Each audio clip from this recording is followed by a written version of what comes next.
Sadly, unfortunately, or excitedly, it's our final edition of SFLTV, the Grand Finals, Jules. They're all wrapped up. Yeah, and it's been a great final series, Chino. One of the best, apparently, according to the two guys that we've pulled out from our caravan of coverage for this episode. Johnny Tack and Hammers, they'll be joining us in the SFL studio very, very shortly, as well as the good guys from Murrumbeena. Yeah, and they had a big win, a surprise win actually, in the under-19s, and I think they're still in shock, aren't they? Absolutely. Who would have ever thought with the Beanie getting up in the under-19s? And from St. Paul's, we'll speak to their coach, Paul Howroyd, and the Meneilly medalist, Andy Gilbert, also in the studio too. All that and more on SFL TV, our Grand Finals special. Don't miss it.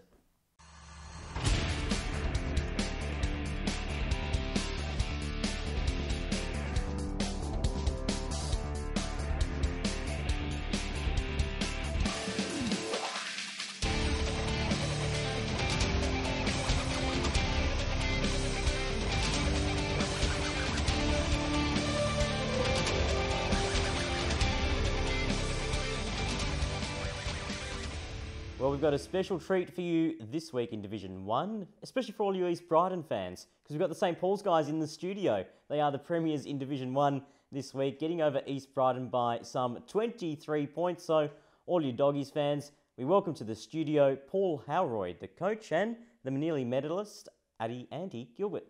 Guys, thanks for joining us. Thank you. What a fantastic win over the weekend, and it really does cap off an outstanding season for you guys. Cheers. Yeah, it was a great season. I mean, to get the ultimate prize at the end of the year, it makes it all worthwhile. You know, we worked super hard during the year, so yeah, just to go out there and play the way we did on the weekend, yeah, it just makes the effort worthwhile. You know, they really stepped up on the day, and we're very happy.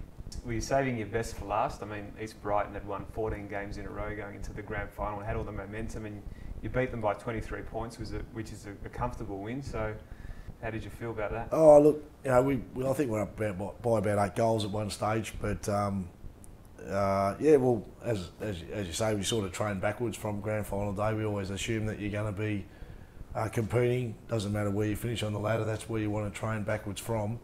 And yeah, we couldn't have been fitter, we couldn't have been happier and healthier. I think we only had one guy out of the side, which is very unusual. But yeah, just the way we went about it on the day, we withstood the pressure in the first half, and our fitness came through in the second half, and I couldn't give any more kudos to our fitness coach. He's been fantastic. Did he have a bit of work cut out for him when Jay Bruno went down with that broken wrist in the third quarter? With Jay, yeah, he's a star, Jay. We all know that. We've seen him through the competition, and you know, he had a little bit of a hamstring niggle going into the game. He was sort of hobbling around a little bit, but yeah, start of the third quarter, he broke his wrist fairly badly, which was a clean break, and was pretty horrific, really. And he ran around for another few minutes and came off, and he finished up with 2 sore hamstrings and a broken wrist with a premiership medal around his neck. So he's still happy. Well, it must have been a fantastic Mad Monday for you guys and some of the other... Are there any other stories that have kind of come out and seeped out from over the weekend with the guys and injuries and other stories that have come out, Andy? I think all the injuries and all that sort of stuff are pretty well forgotten. The wind just took away all of that sort of stuff. Well, until this morning I felt pretty proppy, but yeah, no, you kind of forget about it. It's pretty cool. And in terms of Mad Mondays there, can you give us any insight into the Mad Monday celebrations? Peter McCooley's Sandy dress up from Greece was pretty horrific. That was terrible. Yeah. So was it a dress-up theme for all of you guys, or did he just take it upon himself? No, well, maybe a little bit of both, but no, it was a music theme. So music theme. So who did you go as? I was just. It was actually taken from the Players' Review from the end of the season, and we turned up as Guns N' Roses, and younger brother Nick was Slash, and I was just the drummer. So yeah, good fun. And Andy, how does it feel to win the medal? I mean, you must have had a pretty good game when you consider that Luke James kicked 7. He still tells me that I stole his medal. So no, it was unbelievable. I was very, very surprised actually. It was. I thought there was a couple of guys in contention for it. Cal Cathcart was really good, but when I got up there and name was read out and came back down with the medal, and Mum was standing right there and she had tears in her eyes. It was pretty special. Just gave her a hug and yeah, unbelievable. Well, guys, all the best and congratulations on taking out the premiership in Division 1 this season. I guess we'll look forward to you getting back on the track and defending your premiership cup next year. We'll give it our best shot. Thanks for having us. Thanks a lot, guys.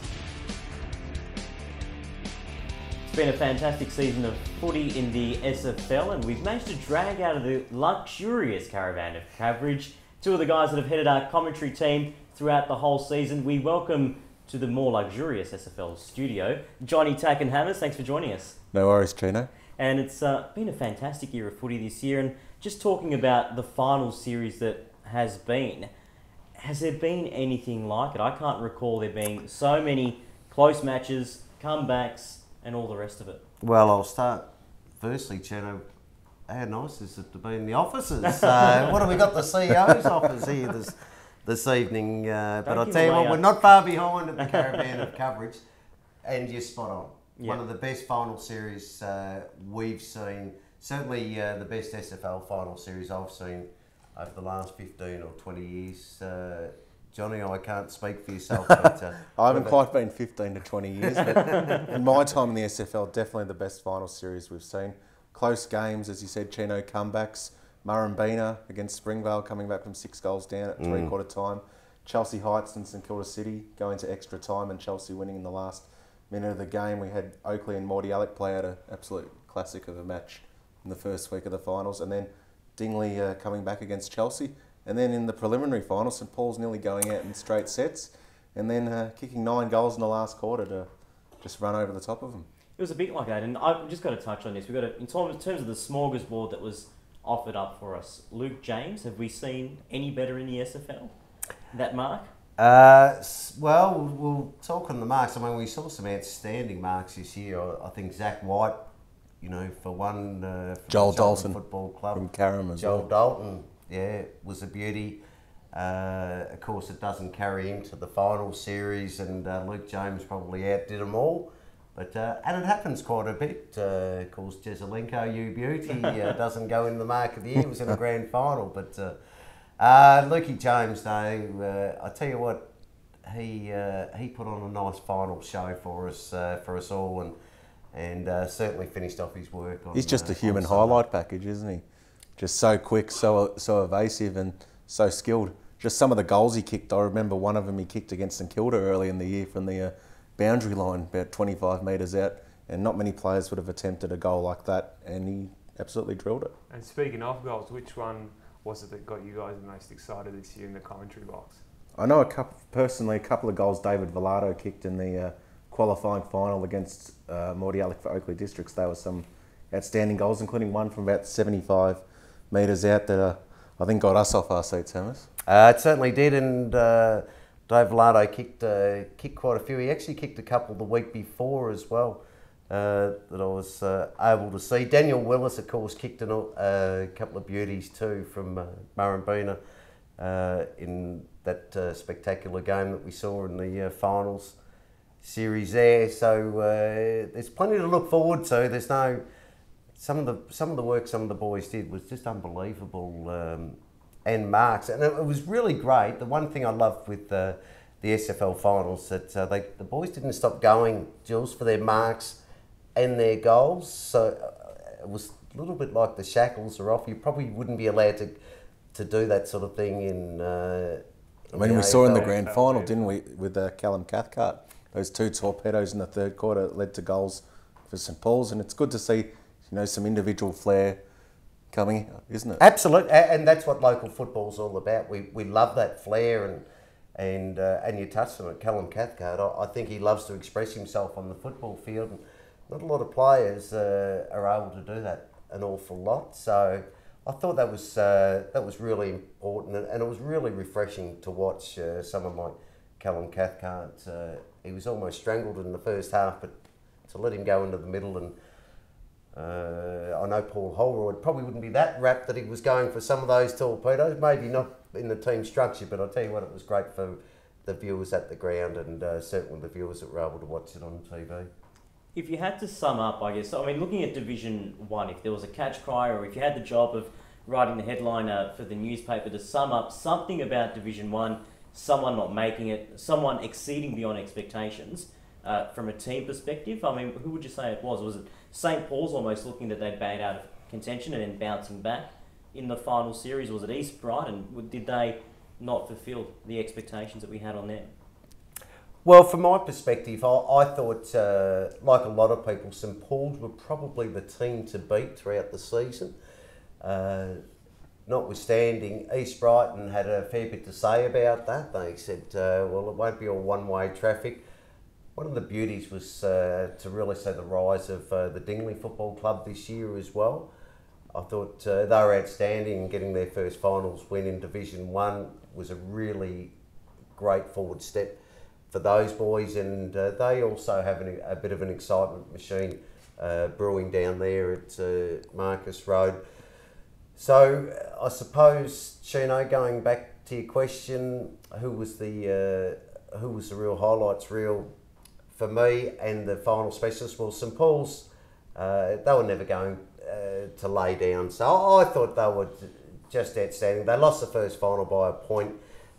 I'm on record for saying I think it was maybe not a bad thing that happened to them. I didn't think it hurt their chances at all, because had they have gotten over that game, they would have had 2 breaks in 4 weeks. So they got a bit of continuity going, and they were certainly shaken up by Dingley. They were almost out in straight sets, weren't they? Down and out, weren't they? And obviously, I think Dingley for me is the story. I think they're going to slowly become the next superpower in Division 1. They've got a great youth setup. They've got a great coach in Shane Morwood. They've got some really good facilities, some really good players coming through. And I think getting that win against Chelsea at least gives them some confidence going into next year, that at least the Monkeys off the back winning a finals game. But you know that the teams like St Paul's, Paul Howroyd, 2 premierships now with the St Paul's Football Club. And you know, last year was probably a little bit disappointing for them, losing in the prelim, but they came back this year and made it count when they had to. And as we said, they were down and out in the second final against St Paul's. That was an amazing story in itself. They were 40 points down just before half-time, got to a 9-point lead by three-quarter time. The Dingoes and St Paul's had Trent McIntyre sent off the ground, so they just ran out of fuel, I presume, in the last quarter. But you're right, they could well be the next powerhouse. So also, I suppose, just on that, looking at Bentley, who have won the premiership in Division 2. We'll touch on Bentley in just a moment. I think we'll stick with Division 1, and we'll take a quick break here on SFLTV and then come back and have a look at Division 2, the performance of Bentley, the curse down at Oakley, all that and more. Well, if you missed the Under-19s Grand Final on the weekend, you absolutely missed a ripper of a game. And in the studio to tell us all about it, it's the victorious premiers, all the way from Murrumbeena. Who would have ever have thought over the final series? They've won every game within a kick. 2 points was the winning margin on the weekend. Murrumbeena over Bentley. We welcome to the studio Ray Hargreaves, their coach, and Will Nash. Thanks for having me. Guys, thanks for joining us in the studio. I guess, how do you describe the feeling? Is it disbelief, surprise, shock, elation, or all of the above? It's the $1 million question. Oh, well, look, yeah, we're still in a little bit of disbelief. It was pretty ridiculous to go in as the underdogs and come through with, four victories in the in the final. So, we're still trying to get over it, but it's absolutely brilliant. I can't say anything else. Mine was just pure relief for the boys. That's it. Just nothing else but that. I couldn't take any more, so I was just happy it was finished. I mean, it was such a close game. Was there any stage whatsoever, was there any point that you thought you were over the line? Oh, no, they were the best side all year. They were clearing away the best side all year. They were only beaten once, which was the first game of the year. Yeah. And it was a perfect day for football, and it was only, in the end, there was only 5 goals scored. And they went into the last quarter a goal up and kicked the goal straight away. So, and we don't have time, so we didn't know how much time we've got, but we're only 2 points up and we were just guessing. We knew it was about 22, 23, 24 minutes, and then it was just hope. Like it was never in never a lay down was there. Yeah, it was never going to be a blowout. It was far from a blowout, 36-34. Yeah. Oh. It's a bizarre scoreline for a footy match, let alone a grand final. And like I said, not a hint of wind, a great big ground, a full-size ground, and they are a very, very skillful side. They're well drilled, they're well coached, and I still can't figure it out why there was such a small amount of goals scored from both sides. And speaking of Springvale Reserve, it's such a big ground, and you guys have shown great form on it in the final series. Is that perhaps a factor as to why you won?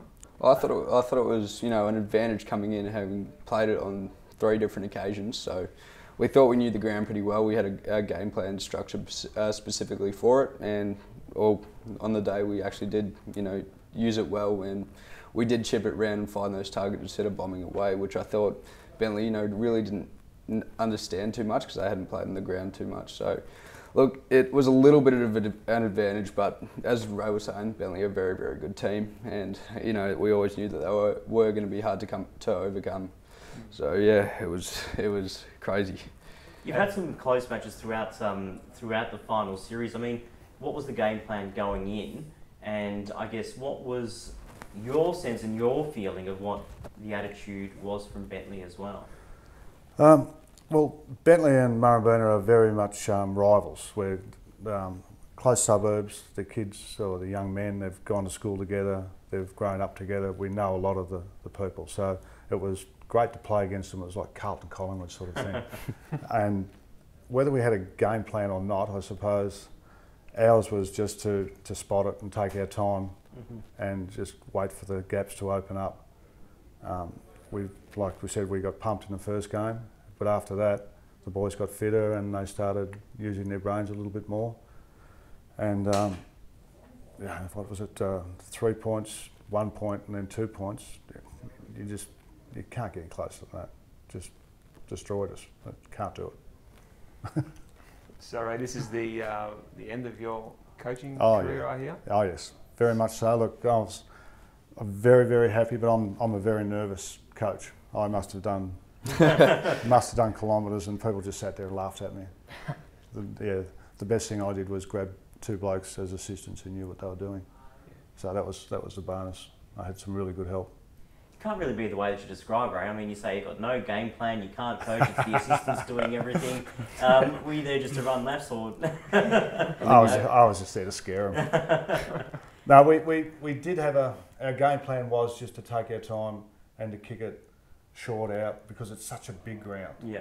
And they're such a big, strong side, and they're tall, and they've got some magnificent marks. Oh, absolutely, yeah. Yeah, they took some fantastic marks, and we just couldn't match it with them. So our game plan, our style was to just chip it around, bring it out, and then drive it into a couple of our forwards who are quite good.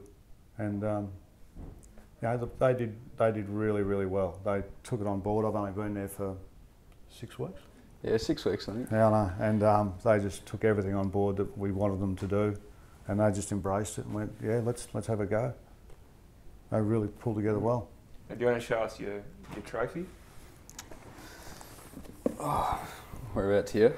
How does it feel, Will, to win the Barnes Medallist for 2013? How does it feel? Oh well, obviously it's a pretty good feeling, but I thought everyone played their part, and a lot of several different players could have actually won it. I think I was pretty lucky in that stage that I got to judge the best on ground, because there were definitely a few people that also could have won that medal, both from Beena and Bentley themselves. So yeah, it's an honour, and I'm very, very proud of it. And I don't know, I'm still trying to get over it, as I'm saying. Like, it's still like a dream to me a little bit. Yeah. We didn't even do a team photo. Yeah, he was saying that in the car on the way here. No team photo. You didn't think you'd have to? You were still shocked? All we wanted to do was put up a show and try hard all day and just see what happens. In a grand final, everyone says, anything can happen in a 2-horse race. But we just wanted to give it the best shot, and I knew they wouldn't stop trying. But to get over the line, it's just, everybody was pleasantly surprised. And just one final one. Is there any particular reason why you and the guys actually listen to what Ray has to say from the boundary line? Oh well, look, Ray's actually the father of one of our very close mates who does play in the footy team, and he came on board with actually Josh being overseas. Look, we respect him, and we absolutely follow everything he does say, because what he says obviously helps us a little bit. And look, he's a very, very good coach, in my opinion, and he got the best out in all of us, I'm pretty sure. Well, a fantastic win for all of you guys, and a fantastic win for the Beena. Fantastic game, and you ran away with it on the weekend. Congratulations for the Beena, to Ray and for Will, moving up into the seniors next year, and we hope to see you all taking the field and doing it again for the Mighty Lions again. Thank you very much. Thank you very much. It's a pleasure. You're on SFLTV, where we're now reminiscing and having a look at the season that was. We've focused on Division 1, but it's now time to have a look at a few of the curses that have been going on in Divisions 2 and Division 3. Yes, Chino, of course, we talk of Oakley District and Mount Waverley, who, well, the latter, have lost 5 of their last 7 premierships, and they were out in straight sets this year. Hammers, how do you feel for them? Look, we all feel for Mount Waverley. This year they actually they were able to produce a win, but of course it's the last dance that they really struggle with, unfortunately for Mount Waverley. But and they've had a couple of ripping grand finals. I certainly recall the draw they had with Blackrock down at Meneilly a few years ago, and went to extra time. Meneilly were able to kick only 1 point in extra time, boys, so it was enough to get it done with 5 minutes at each end. And I think it was Alan Bruder was the fellow that kicked the point for just threw it on the boot from 45 out, and so that one probably really hurt. But they're a very good club, Mount Waverley. There's no question. They're always there, Johnny. That's what I love about them. Tell you what, they keep putting their hand up every year. They come back for more, and you've got to love that within the club. They certainly have some really good coaching, and Nick Smith came in this year, and we saw in a commentary game against Ashwood just the structure that he brought to the Mount Waverley Football Club, working under Gary Ayres at Port Melbourne. I think if they can keep him as coach, the Mountain Lions will certainly be a team to be reckoned with next year. And I guess it shows also the value of getting in the top 3. We saw none of the teams from 4th or 5th made the grand final this year, and Mount Waverley lost that last game of the year, which meant they had to play in the elimination final against Ashwood, and in the end it might have been just one step too far against Dandenong, who they probably thought they would have had a really good chance of beating. I know we'll get there shortly on finishing 3rd. Of course, Sky should have almost finished 3rd in Division 2. I know we're going to head there shortly, but Doves and Eagles were absolutely fantastic, and let's not forget the effort of Karen Patterson-Lakes, first year back for 10 years under the guidership and leadership of Steve Barnes down there. I think they've been phenomenal, and the crowds they got for the Division 3 final series was one to behold. And Doveton Eagles, of course, they had their 1s and 2s playing against Karen Patterson-Lakes in both. Both sides will be worthy to go up. Obviously, Doveton Eagles, can't wait to see what they're going to do in Division 2. And I think, don't be surprised if we see them playing in September again next year. Guys, each year throws up all these surprises. What have been the biggest surprise packets for you across all 3 divisions? I'll let Johnny go first. I'll start in Division 2, and Sky not making the finals is actually my surprise package. I think very good. They started the last round 3rd and played Bentley in our commentary game, and Bentley, even though they had top spot guaranteed, they managed to beat the Sky boys, and I think it's fair to say that the Bentley boys probably would have thought that they would have been playing off against maybe Sky if they made the finals. They've got a massive junior setup. It's a really good family club, and I think it's a club that if they get up to Division 1 would certainly cause a lot of damage. You're right, that's a really good one. I wouldn't have given that any consideration with the boys from Sky, and as you said, Bentley didn't take the foot off the pedal. I felt Bentley thought there was a real opportunity to knock them over before having to see them in finals, because I think they might have worried Bentley come finals. So for them to get them out of the way and clear them out of the decks, I think that would have been really good news for them. But of course, Karen Patterson-Lakes is going back to Division 3, first year back in 10 years. To me, that was a real surprise packet. I thought Murrumbeena Kangaroos, the way they acquitted themselves in Division 2. I think most people, not most people, but a fair few people would have predicted them to probably finish on the bottom. And they certainly, yeah. You know, they really played well under David Steins. Matt Johansson, I thought, was very good for them this year. Up forward, kicked a lot of goals. And I think they certainly can keep their place in Division 2 very well. What about the boy we saw at Oakley Districts, Dave Velardo? We didn't see him an awful lot throughout the season, but wasn't he a bit of a human highlights reel come finals time in particular? He can play anywhere. He can play down back, he can play up forward, he can go through the midfield, and he's got that booming left foot kick, which he used to full effect, particularly in those finals matches. And finally, guys, what's been your most enjoyable game to call this year? Oh, gee, that's a tough one, Jules. Thanks for that. Again, I think I might let Johnny go first. There's been so many of them. We're a bit Johnny on the spot here. You had to choose one? Look, for me, it'd be the Division 2 elimination final. I think it was Murrumbeena coming home to kick 9 goals in the last quarter and to steal it with... So bigger than the game in extra time the day after? I think so, yeah. I think that 9 goals in a quarter. Of course, we saw Meneilly do it too, 9 goals in a quarter, and they fell 8 points short against Oakley Districts. But that was an amazing... to get 9 goals in itself was amazing. I understand there was a fair breeze, but that just had us on the edge of our seats. We couldn't believe... we really couldn't believe it. We were gasped after the game, weren't we? You know what, Hammers? I agree with you. Oh, no!